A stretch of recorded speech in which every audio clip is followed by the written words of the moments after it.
اور شکار پکڑ کے لائے تو وہ حلال اور طیب ہے، اور وہ کتا جو سیکھا ہوا نہیں اس کا مارا ہوا حلال نہیں ہے۔ تو یہ بات ذہن میں رکھیں کہ اگر کتا سیکھ جائے تو وہ باقی کتوں سے ممتاز ہو جاتا ہے، تو انسان سیکھ جائے تو اللہ اس کو کتنے بلند درجے عطا فرماتا ہے۔ امام فخر الدین رازی نے تفسیر کبیر میں لکھا کہ حضرت سلیمان علیہ السلام جب وادی نمل میں داخل ہوئے تو چونٹی نے اپنی ہمجولیوں سے کہا، جب دور سے لشکر سلیمان آتے ہوئے دیکھا، قرآن نے اس واقعہ کی حکایت کی ہے کہ جلدی جلدی اپنی بلوں میں داخل ہو جاؤ، اللہ کے نبی کا لشکر بے خبری میں تمہیں کچل نہ ڈالے۔ تو حضرت سلیمان علیہ السلام نے چونٹی کی اس بات کو سنا، فتبسم ضاحکا من قولها،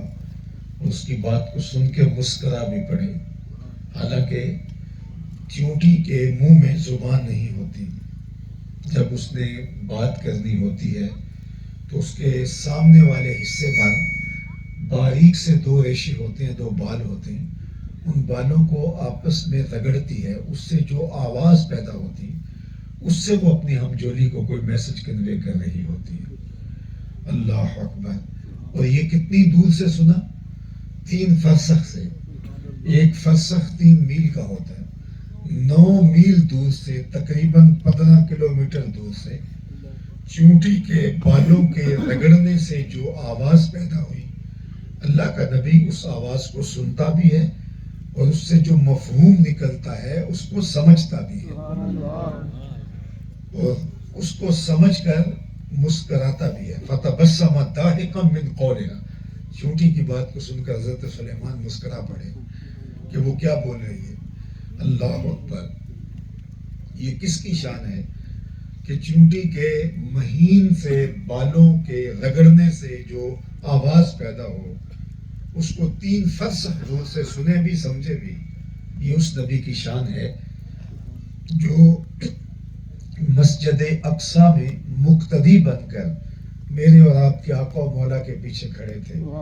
جب مقتدی کی یہ شان ہے تو مقتدا کی شان کا عالم کیا ہوگا؟ اسی لیے میرے حضور نے کہا تھا، انی ارا ما لا ترون واسمع ما لا تسمعون، جو میں دیکھتا ہوں وہ تم نہیں دیکھتے، اور جو میں سنتا ہوں وہ تم نہیں سنتے۔ تو یہ تو حضرت سلیمان کی شان ہے۔ تو اس نے کہا، جلدی جلدی اپنی بلوں میں داخل ہو جاؤ، اللہ کے پیغمبر کا لشکر بے خبری میں تمہیں کچل نہ ڈالے۔ تو حضرت امام رازی کہتے ہیں اس چونٹی کو قیامت تک آنے والی چونٹیوں کا سردار بنا دیا گیا، اور یہ سورہ النمل چونٹی کے نام پہ ہے، اس کو یہ اعزاز دیا گیا کہ اس کے نام پہ سورت کا نام رکھا گیا۔ اس چونٹی کا شرف یہ تھا کہ وہ جانتی تھی کہ پیغمبر کی صحبت میں پرورش پانے والا لشکر جان بوجھ کر ننھی جان کو بھی ضائع نہیں کر سکتا۔ تو اس علم کی وجہ سے اس چونٹی کو باقی چونٹیوں سے ممتاز کر دیا گیا، اللہ اکبر، اور اس کو باقی چونٹیوں کا سردار بنا دیا گیا۔ یہاں سے یہ سمجھ آئی کہ نبی کی صحبت میں رہنے والے اور پیغمبر کی تربیت پانے والے جان بوجھ کر ننھی جان کو بھی ضائع نہیں کر سکتے۔ تو جو اپنے بدن پہ بم باندھ کر انسانوں کے انبوں میں گھس جائیں اور پھر ذمہ داریوں قبول کرتے پھریں کہ یہ کارنامہ ہمارا ہے، تو وہ کسی شیطان کا لشکر تو ہو سکتا ہے، پیغمبر کا لشکر نہیں ہو سکتا۔ تو اس چونٹی کو اللہ تعالیٰ نے باقی چونٹیوں سے ممتاز کر دیا، صرف اس علم سے کہ اس نے کہا تھا کہیں بے خبری میں تم کچلی نہ جاؤ، عدم التفات کی وجہ سے ان کی توجہ نہ ہو، وہ تیزی کے ساتھ اپنے ہدف کی طرف بڑھ رہے ہو اور تم پاؤں تلے آ کے روندی جاؤ، انہیں خبر نہ ہو اور تم روندی جاؤ، مسلی جاؤ۔ تو یہ علم کے جان بوجھ کے ایسا نہیں ہوگا تو عدم توجہی میں ہوگا۔ تو اس علم کی وجہ سے اس کو ممتاز کیا گیا۔ تو ایک چونٹی کچھ جان لے تو وہ چونٹیوں میں ممتاز ہوتی ہے، ایک کتا سیکھ جائے تو وہ باقی کتوں میں ممتاز ہوتا ہے، تو ایک انسان سیکھ جائے تو اس کا امتیاز کیا ہوگا؟ وہ بقید حیات ہوگا تو تب بھی اس کا اعزاز ہوگا، اور انتقال کے بعد بھی اس علم کی وجہ سے اس کو اعزاز دیا جائے گا۔ غزوہ احد کے موقع پر 70 صحابہ شہید ہوئے، اور جب ان کی تدفین کا مرحلہ آیا تو آقا کریم پوچھتے تھے کس کے سینے میں قرآن کی آیتیں زیادہ ہیں، اور جس کے سینے میں قرآن کی آیتیں زیادہ ہوتی اس کو آگے دفن کیا جاتا۔ تو انتقال کے بعد بھی یہ اعزاز قائم رہتا ہے۔ تو ہمارے دین نے ہمیں شرف کا جو معیار دیا وہ دولت کی قلت و کثرت نہیں ہے، وہ شہرت کی قلت و کثرت نہیں ہے، وہ اور کوئی خاندانی وجاہت نہیں ہے، بلکہ ہمارے ہاں جو معیار ہے عظمت کا وہ علم ہے اور تقویٰ ہے۔ اس لیے ہمارا دین دین علم ہے، اور ہمیں علم سیکھنے کے لیے،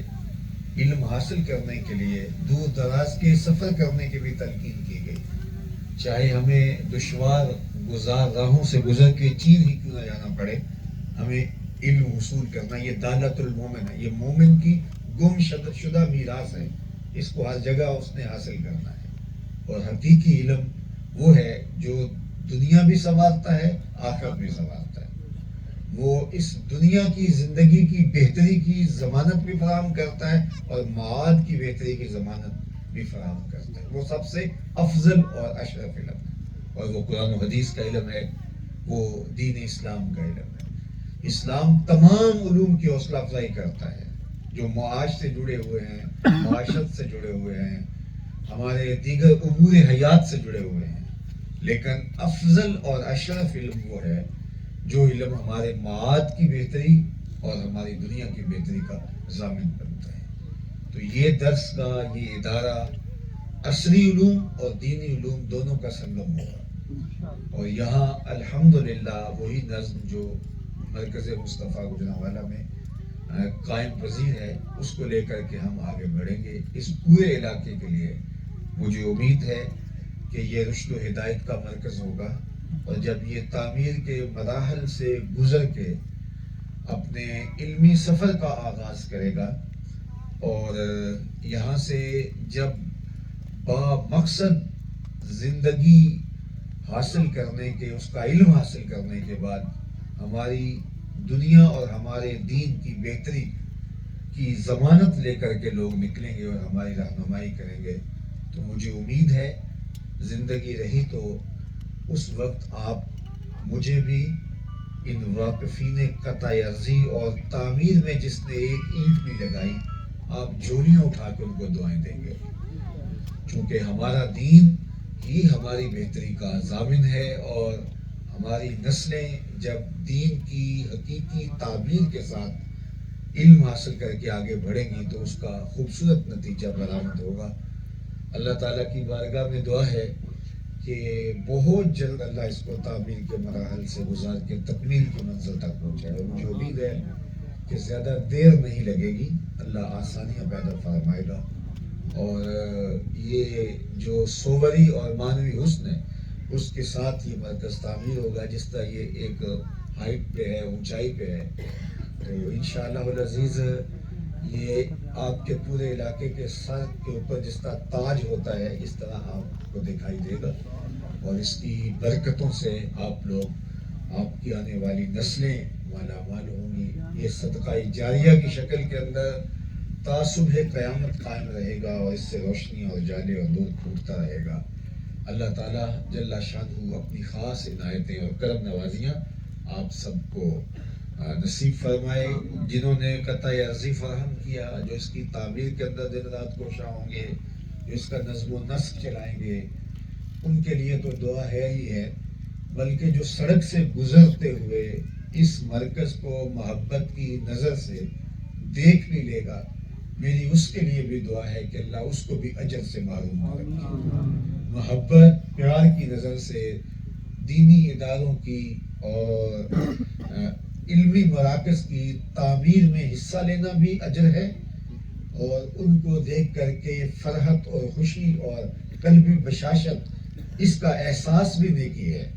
اور کسی تک اس محبت بھرے پیغام کو پہنچا دینا بھی باعث اجر و ثواب ہے۔ اللہ تعالیٰ جل شانہ ہم سب کے لیے اس کو روشنی کا مینارہ نور بنائے، اور اپنی خاص کرم نوازیاں ہماری زندگیوں میں اتار دے۔